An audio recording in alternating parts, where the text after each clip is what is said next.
Hey everybody, it's Mary. Welcome back to the kitchen. Today we are going to make a ham stock.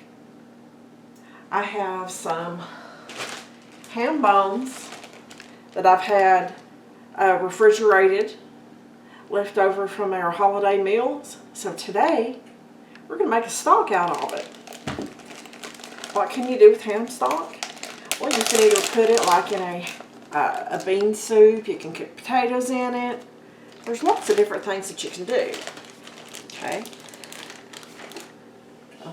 I have two of them. That one has a little bit more meat on it than what the other one did. But any bits of meat are just going to flavor that even more. Okay. I have 5 carrots that I have peeled. I'm just going to cut them into big chunks. Doesn't really matter the size on these folks because they're going to be strained out in the end because we're just going for the broth. Okay. Okay, I have 2 onions that I'm going to quarter and put in there. Guys, I peeled these first to make sure that I wasn't going to cry because I didn't want to be on camera boo-hooing in front of you folks. I was afraid somebody would laugh at me. Do you guys normally cry when you peel onions? Let me know in the comments. For me, it depends on the onion. Sometimes I do, sometimes I don't. Okay, now folks, you could add celery in here if you preferred. I thought I had celery in the refrigerator, but guess what? It's real life, and I don't have any celery. But that's okay. This will be really good without it. Okay. Now, I'm not going to add any salt, but I am going to add pepper. You could add peppercorns and let them simmer, but I'm just going to add some black pepper. I'm going to add a couple of teaspoons. We like pepper, so if it's a little more, then that's fine because I always use pepper in my my recipes. Now, if you like the flavor of bay leaves, you could throw a couple of bay leaves in here. That would be perfectly fine too.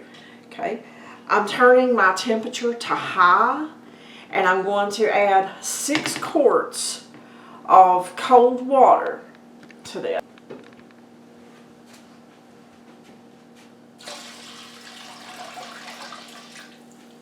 Probably added closer to 7 quarts of water than 6, but the top of my ham bone wasn't covered, so I figured I'll add just a little extra because that way there's plenty of room for evaporation and for everything to condense down to a really good stock.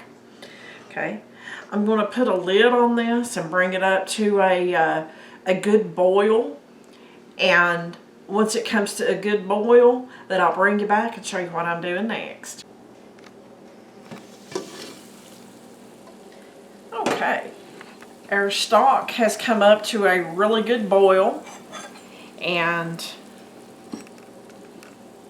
I really expected more stuff on the top to have to skim off, but folks, there's really honestly nothing on there to take off.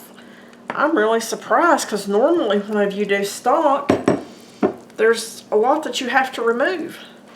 So I guess I got lucky on this one, huh? So I'm just going to turn that down to a medium low and just let it simmer for a couple hours. Then I will take the veggies and the bones out and we'll strain that stock and it'll be ready to cook with. Okay folks, our ham stock has been simmering for probably about 3 hours or so. I'm going to go ahead and strain this. I have another pot sitting here in my sink, and I have a colander sitting here. So I'm just going to pour this, and folks, it's real life. I hope I don't make a mess because let me tell you, this is heavy. So I kind of dread this, but we'll get it.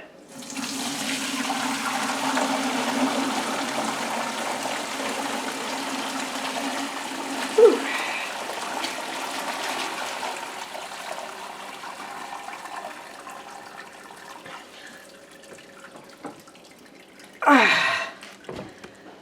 Whew, guys, I'm glad that's done.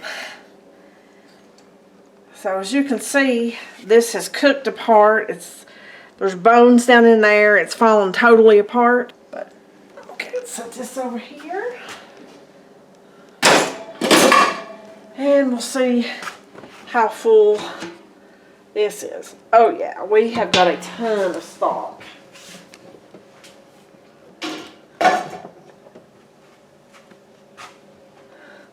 So I'm going to let that cool and pick up tomorrow with my projects. If I was planning on canning something tonight, this is hot, I'd have everything else hot. But folks, it's getting on up in the day, so it's perfectly fine to let it cool down and put it in the refrigerator until you're ready to use it. But that, my friends, is how you make ham stock. Thanks for watching, and we'll see you on the next video.